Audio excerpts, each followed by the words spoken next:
12 फरवरी तक जयंत चौधरी की पार्टी राष्ट्रीय लोकदल एनडीए में शामिल हो जाएगी। ये दावा किया है सुभासपा यानी सुहेलदेव भारतीय समाज पार्टी के अध्यक्ष ओम प्रकाश राजभर ने। ओम प्रकाश राजभर ने पत्रकारों से बातचीत के दौरान कहा कि 12 फरवरी को जयंत चौधरी और बीजेपी के बीच समझौता हो जाएगा। राजभर ने यह भी कहा कि समाजवादी पार्टी भी दो फाड़ हो चुकी है, इसका एक हिस्सा भी एनडीए के साथ जा रहा है। कई मीडिया रिपोर्ट्स में भी सूत्रों के हवाले से कहा गया है कि आरएलडी और बीजेपी के बीच गठबंधन की बातचीत फाइनल राउंड में है। दावा है कि 1-2 दिनों में सब कुछ फाइनल होने के बाद घोषणा भी हो जाएगी। लगातार 2 लोकसभा चुनावों में 0 पर आउट रालोद को भाजपा से 4 सीटों की उम्मीद थी जो बीजेपी को मंजूर नहीं थी, इसलिए बातचीत का सिलसिला कुछ लंबा खिंच रहा है। राष्ट्रीय लोकदल से जुड़े सोर्सेज का कहना है कि आखिरी दौर की बातचीत में दोनों दलों के नेता सहमति की ओर बढ़ रहे हैं। रिपोर्ट है कि बीजेपी ने रालोद को पश्चिमी उत्तर प्रदेश की लोकसभा की ऐसी 2 सीटें देने का प्रस्ताव दिया है जो जाट बहुल हैं। इनमें एक बागपत है और दूसरी सीट बिजनौर या सहारनपुर हो सकती है। तीसरी सीट पर मामला अटका हुआ है। बीजेपी की लीडरशिप की रजामंदी अगर मिलती है तो तीसरी सीट के रूप में संभल या अमरोहा में से कोई एक सीट जयंत को मिल सकती है। बीजेपी ने केंद्र की सत्ता में आने पर जयंत को एक कैबिनेट रैंक का मंत्री पद भी देने का वादा किया है। शुरुआत में जयंत चौधरी ने बीजेपी से सहारनपुर, बागपत, बिजनौर और मथुरा की सीटें मांगी थी, लेकिन बीजेपी ने इनकार किया तो जयंत 3 सीटों पर आकर अब रुक गए हैं। दूसरी तरफ आरएलडी के नेशनल स्पोक्स पर्सन पवन आगरी ने भी इस बात की पुष्टि कर दी है कि गठबंधन को लेकर बीजेपी और राष्ट्रीय लोकदल के नेताओं में बातचीत हो रही है। पवन आगरी ने कहा कि कई राजनीतिक दल उनकी पार्टी से गठबंधन की बात कर रहे हैं। बीजेपी ने भी उनसे बातचीत की है। आरएलडी प्रवक्ता ने कहा कि बीजेपी उन्हें 4 सीटें ऑफर कर रही है, लेकिन उनकी पार्टी की तैयारी 12 सीटों पर है। पवन आगरी ने कहा कि बीजेपी ने पिछली बार भी गठबंधन की पेशकश की थी और इस बार भी ऑफर दिया है। आगरी ने कहा कि अभी फैसला होना बाकी है कि आरएलडी किसके साथ गठबंधन करेगा। उन्होंने कहा कि जो पार्टी जनता और किसानों के हित के लिए आरएलडी से सहमत होगी, पार्टी उसी से गठबंधन करेगी। यानी इतना तो साफ है कि पवन आगरी ने 19 जनवरी को जयंत चौधरी और अखिलेश यादव के बीच हुए समझौते को फिलहाल रद्दी की टोकरी में डाल दिया है। 7 फरवरी तक जयंत चौधरी पर भरोसा जताने वाले अखिलेश यादव का सुर भी 8 फरवरी को बदल गया।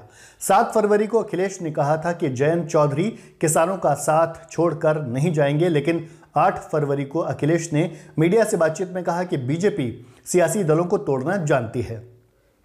अखिलेश ने कहा कि बीजेपी जानती है कि किसको कब लेना है और बेईमानी कैसे करनी है। अखिलेश के बयान से भी साफ है कि अब बात उनके हाथ से निकल रही है। अखिलेश के साथ साथ उनकी पत्नी डिंपल यादव और उनके चाचा शिवपाल यादव ने भी जयंत की तारीफ करते हुए उम्मीद जताई थी कि वो एसपी को छोड़कर बीजेपी के साथ नहीं जाएंगे, लेकिन आरएलडी प्रवक्ता पवन आगरी ने बता दिया है कि अगर बीजेपी के साथ बात बनती है तो जयंत बीजेपी के साथ जरूर जाएंगे।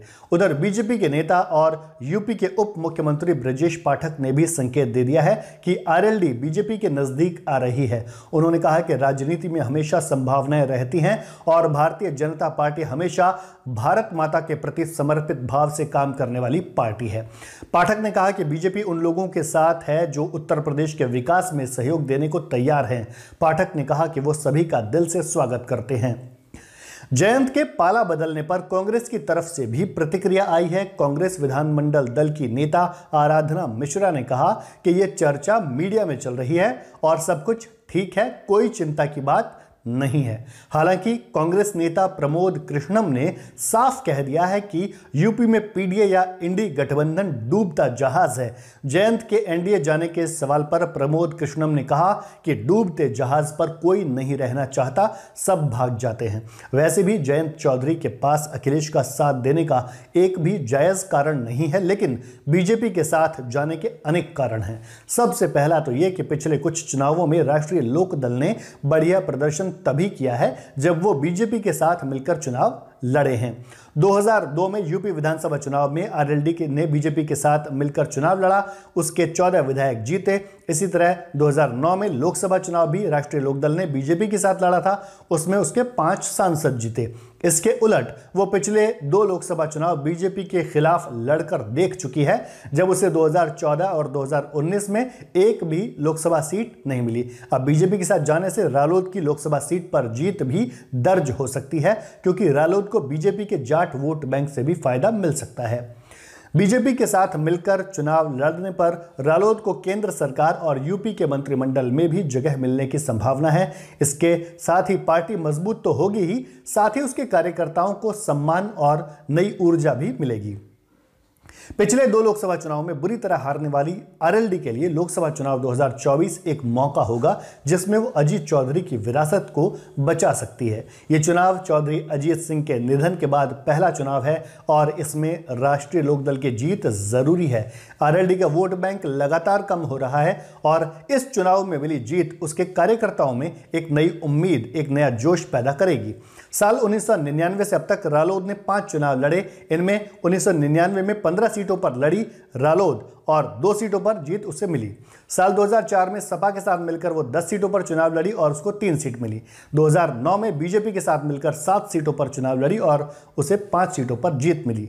साल 2014 में कांग्रेस के साथ मिलकर वो 8 सीटों पर चुनाव लड़ी और उसका खाता भी नहीं खुला और 2019 में भी राष्ट्रीय लोकदल का हाल 0 बटा सन्नाटा रहा। सपा बसपा के साथ 3 सीटों पर चुनाव लड़ी राष्ट्रीय लोकदल को एक भी सीट पर जीत नहीं मिली थी।